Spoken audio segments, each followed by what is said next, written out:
So if you would open up your packet and look at page 4, Solving Fractional Equations, number 9. You're going to take notes in your packet. So if you look at the first step, the step says, step 1 says to find a common denominator. So if we look here, we have a denominator of 6, 10, and 15. So I'm going to say that 30 would be a good common denominator.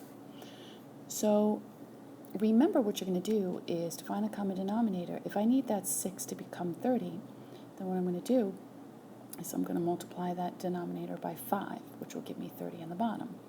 But if I do that to the bottom of the fraction, I have to do that to the top. I should say the denominator or the numerator. All right, so let's go to the next fraction.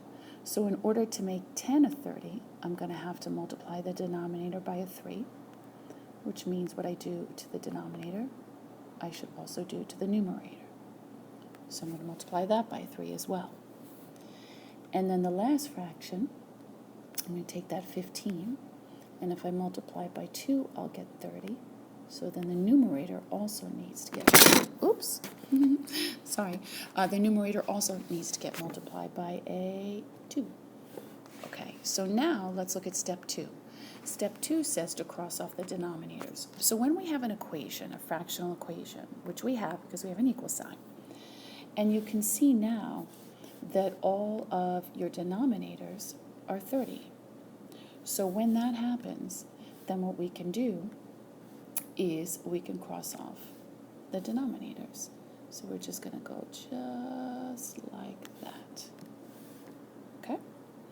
So now we're going to rearrange our numerators. So I'm just going to rewrite what I have in the numerators. So I'm going to write 5 times x minus 4 plus 3 times x minus 2 equals 31 times 2. Okay, so basically what we have now is an equation, and we're going to solve for x. So let's distribute. So we'll get 5x minus 20 plus 3x minus 6 equals 62. All right, how about we combine some like terms? So that will give me 8x minus 26 equals 62. Then I can add the 26 over, and that's going to give me 8x equals, and that's going to give me 88. So then divide everything by 8, and we get x equals 11. Okay. So number 11 is going to be a little bit trickier than number 9 is, because if you look at number 11, your denominators contain variables, where in number 9, all of your denominators were constants, they were numbers. So trying to find a common denominator is a little bit trickier. So I should say trickier. But let's just take a look at this denominator first. If I look at that, I see that I have a GCF of x. And if I take that x out and I factor that, I get x minus 7. Now the reason why I'm doing that is I want you to look at this. See this x minus 7 here, this binomial? Do you see it's mimicked over here? We have it over there as well. And this monomial x has that monomial x in it as well. So when you have a denominator that is factorable, you want to factor it because it's going to help you find a common denominator. The other thing I also want to point out is when we're finding a common denominator that involves binomials, 2 terms, and monomials, 1 term, this x here is different than this x here, because this x here is kind of like it's married, it's joined together with the x minus 7, which makes it a binomial, whereas this x is not joined together with anything. So when we go to find the common denominator, what we're going to do is, watch, I'm going to multiply this by x, and when again what I do to the denominator, I'm going to do to the numerator. And the reason why I do that is now I have a monomial and a binomial denominator together. okay? Because this monomial x is different than this x, which is joined with the minus 7, okay? Now watch. I'll explain it a little bit further. So now if we look at the second fraction, it already has the monomial x.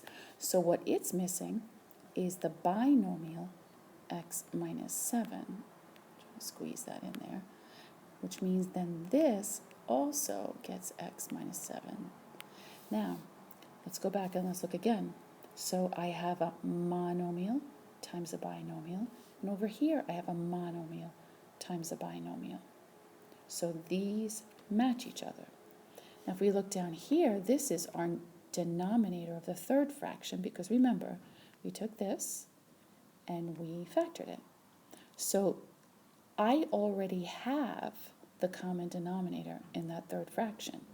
So I really don't need to multiply the denominator here by anything, which means that I don't need to multiply that numerator by anything. So now what I'm going to do is I'm going to go back to step 2 on the previous page. So once we find a common denominator, it says to cross off the denominators. So I can just take my denominators, cross them off, and I'm going to do what I did on number 9. I'm just going to rewrite my numerators. Minus, and then that's a 1 times x minus 7, and that equals 28. Okay, so now we have an equation, no fractions anymore, and I'm just going to solve for x. So let's distribute. So we have x squared minus 3x minus x plus 7 equals 28. Just be a little careful here. Kids tend to forget, ready? This step right here, that one. They forget that that negative here times that negative here is a positive. So you just want to be a little careful with that, okay? All right, so then I'm going to combine like terms. So x squared minus 4x plus 7 equals 28. Now let's just look at this, because this is unlike the last one. I have a quadratic, I have an x squared. So I know then that what I'm going to want to do is move everything to one side and see if I can factor it. Okay, so that's going to give me x squared minus 4x minus 21, and that's going to equal 0. All right, and then I'm going to see what adds to negative 4 that would multiply to negative 21. And let me just scoot that over here. So that's going to be x minus 7 and x plus 3. And we're going to set that equal to 0, do our little t-chart, and I get x equals 7, and I get x equals negative 3. Now, one of the things we have to be careful with when we get to the end here, because this fractional equation had variables in the denominator, we need to check both of our answers here, because we can get what we call extraneous roots. Remember, we talked about a fraction being undefined, and a fraction is undefined when the denominator is equal to 0. So if I take this first answer here of x equals 7, and I plug it in right here, do you see that I'm going to get 7 minus 7, which is 0? And that would make this entire fraction undefined, which we can't have. We don't want undefined fractions. So this value right here of x equals 7 will make this fraction undefined. Now, by the way, if I put it down here as well, I would also get an undefined fraction. So that's what we call an extraneous root. So when we get an extraneous root, we have to reject that answer. Okay, extraneous, that's how you spell it, root. Okay, so this one's an extraneous root, and we reject that answer. Then what we're going to do is we're going to look at negative 3, and if we look at negative 3, our other root, if I put in a negative 3 here, I don't get 0, so I'm okay. If I put in negative 3 here, I don't get 0, so I'm okay. And negative 3 squared is 9, And then if I put a negative 3 in here, I'll get a positive 21. So then I have no problems there. I'm not going to get 0 either in that one. So in that case, our only answer is going to be x equals negative 3. So remember to always check your answers when your fractional equation has a denominator that contains variables. Right, so like I just said on number 11, so with number 12, notice that we have denominators that contain variables. So we are going to want to, in the end, go back and check our answers and make sure that we don't have any extraneous roots. So I'm looking at my denominators and I'm noticing that this one can be factored. So I'm going to factor that first, so that will help me find a common denominator. All right. Oops, sorry, squeezing that in there. All right, so now if you look at our denominators, we see we have an x plus 3, and I have an x plus 3. Now, this is a little different. I have a 3 minus x and an x minus 3. Do you remember that we talked about those, and we said that x minus 3 and 3 minus x are opposites of each other. In this denominator, the x is negative. In this denominator, it's positive. In this denominator, the 3 is positive. In this denominator, it's negative.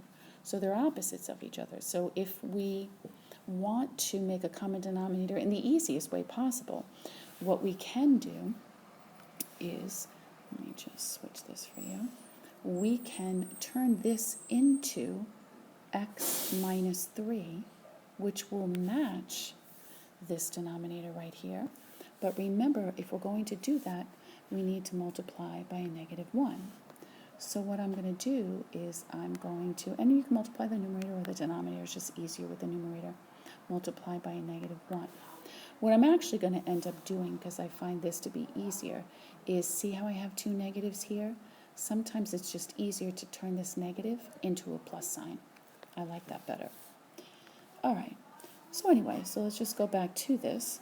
So now I have my denominators, and I see that my first denominator is missing or would need an x minus 3. That way it matches with this denominator over here, okay?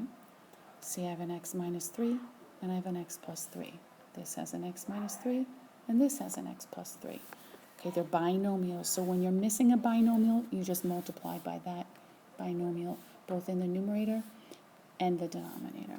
So let's multiply this by x minus 3 as well.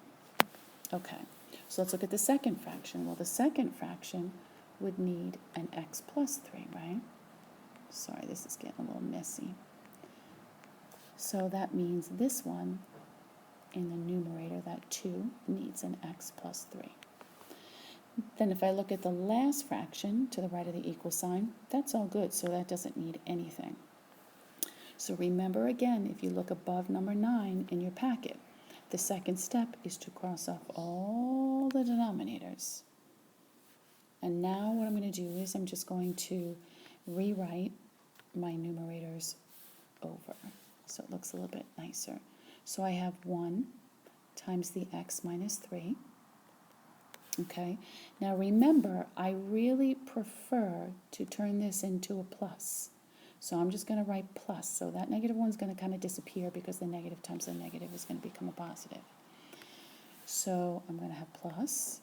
Then I've got 2 times x plus 3 equals 4. Okay? All right, now I just have to solve it. So I get x minus 3 plus 2x plus 6 equals 4. So let's combine like terms. So I get 3x plus 3 equals 4. So notice in number 12, I don't have a quadratic like I did in number 11, so I don't need to factor. So then I'm just going to, make that a 3. I'm just going to bring like terms together. So I have 3x equals 1 and divide by 3. And then x equals 1/3. All right, now let's remember that when we get an answer, we want to check that answer if my fractional equation, the original fractional equation, contained variables in the denominator. I just want to make sure that my answer here does not make any of the fractions denominators undefined. So if I put in a positive 1/3 here, you see I'm not going to get a 0 here. The only way I would get a 0 is if this x was a -3. Let's look over here at this one. If I put a 1/3 in here, again, I'm not going to get 0. The only thing that would make this denominator 0 is if that x was a 3. And let's go over here. If I put in 1/3 and I squared that, that would be 1/9. But 1/9 minus 9 isn't going to give me 0. The only thing that's going to make this denominator 0 is if this x value was a positive 3 or a negative 3. So that was a very long-winded explanation for this is not an extraneous root, and that is your answer.